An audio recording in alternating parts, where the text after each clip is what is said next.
नमस्कार दोस्तों, झूठ चाहे कितना भी बलवान क्यों न हो, वह सच को नहीं दबा सकता। कुछ ऐसा ही वाकया इस तरह पाकिस्तान में हुआ है।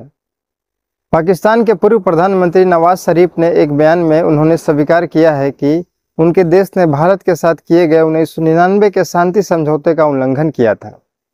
उन्होंने कहा कि समझौते को तोड़ना एक गलती थी। 1999 में भारत और पाकिस्तान के बीच में जो समझौता हुआ था उसे हम लोग लाहौर समझौता के नाम से जानते हैं। तो आइए जानते हैं इस वीडियो में क्या था वो समझौता और इनमें किन किन मुद्दों पर सहमति बनी थी और पाकिस्तान ने किस तरह का शर्त तोड़ा था। साल 1999 की थी। उस समय भारत के तत्काल प्रधानमंत्री अटल बिहारी वाजपेयी थे।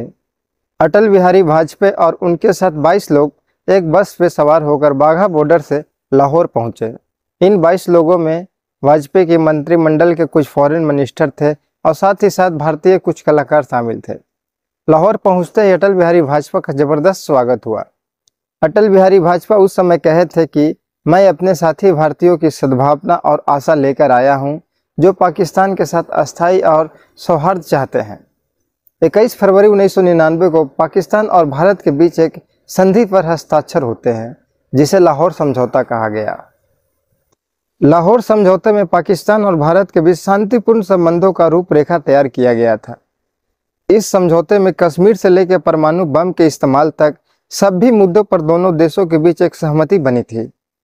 साथ ही साथ इस समझौते में शांति और सुरक्षा बनाए रखने के अलावा भारत और पाकिस्तान के बीच में पीपुल टू पीपुल कनेक्ट को बढ़ावा देने पर भी जोर दिया गया था। लाहौर समझौते में परमाणु शक्ति अहम मुद्दा था। ऐसा इसलिए था क्योंकि पिछले साल यानी 1998 में ही दोनों देश ने परमाणु परीक्षण किया था। उस समय दोनों देश परमाणु सक्षम देश हो गए थे। इसके चलते लाहौर समझौते में भारत पाकिस्तान ने माना कि परमाणु शक्ति संपन्न होने की वजह से ये उन दोनों की जिम्मेदारी है कि वो आपसी संघर्ष से बचने की कोशिश करें।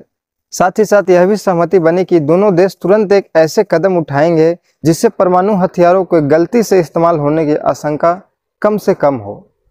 दोनों देश के प्रधानमंत्री ने लाहौर समझौते में इस बात को स्वीकार किया था कि दोनों देश संयुक्त राष्ट्र के सिद्धांतों और उद्देश्यों के अलावा शांतिपूर्ण ढंग से साथ साथ रहने के सिद्धांत को मानने के लिए प्रतिबद्ध हैं।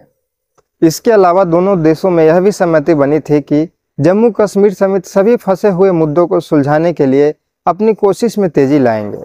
साथ ही साथ एक दूसरे के आंतरिक मामला में दखल देने से भी बचेंगे। इस समझौतों में आतंकवाद के सभी स्वरूपों को निंदा करना और उसके खतरे से निपटने के लिए एक दृढ़ संकल्प लेने की दोनों देशों ने कसम खाई। लेकिन 2 महीने में ही पाकिस्तान ने अपना असली चेहरा दिखा दिया। लाहौर समझौते पर साइन होने के कुछ दिन बाद ही पाकिस्तान ने इसका उल्लंघन कर दिया। पाकिस्तान के तब आर्मी चीफ रहे परवेज मुशर्रफ के आदेश पर पाकिस्तान सेना ने मार्च 1999 में जम्मू कश्मीर के कारगिल जिले में घुसपैठ करना शुरू कर दी। भारत को जब इस घुसपैठ का पता चला तो बड़े पैमाने पर युद्ध छिड़ गया। दोनों देशों के बीच युद्ध हुआ। उस युद्ध को हम लोग कारगिल के युद्ध के नाम से जानते हैं। यह युद्ध करीब 80 दिनों तक चला। 3 मई 1999 को वो तारीख थी जब कारगिल की ऊंची पहाड़ियों पर पाकिस्तान के सैनिक ने कब्जा कर लिया था। इसके बाद 18,000 फीट की ऊंचाई पर तिरंगा लहराने के लिए भारतीय सेना के शूरवीरों ने ऑपरेशन विजय कर इतिहास रचा। अंत में भारत ने पाकिस्तान के सैनिकों को सीमा से बाहर खदेड़ दिया और सभी जगहों पर फिर से अपने कब्जे में लेकर विजय हुआ। अपनी मातृभूमि की रक्षा करते हुए 500 से ज़्यादा भारतीय सैनिकों ने अपने प्राण की आहुति दी थी। वही युद्ध के दौरान लगभग 3000 से ज़्यादा पाकिस्तानी सैनिक और आतंकवादियों को ढेर कर दिया गया था। लेकिन आज लाहौर का समझौता हुआ 25 साल बीत गया।